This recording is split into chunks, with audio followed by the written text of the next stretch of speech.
परभणी पालम येथील भोगाव मारुती मंदिर या ठिकाणी आज दिनांक रोजी वसमत तालुक्यातील लहान या गावाचे प्रकाश रंगनाथराव कोरडे यांचा अभिषेक कार्यक्रम व अन्नदान कार्यक्रम घेण्यात आला होता।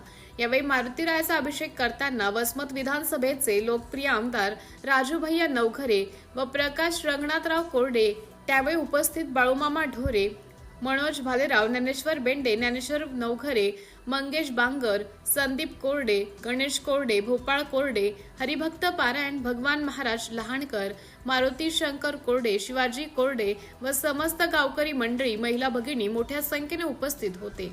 सिटी इंडिया न्यूज साठी प्रतिनिधी छाया नागेश चव्हाण, वसमत, सचिन घारपुरे।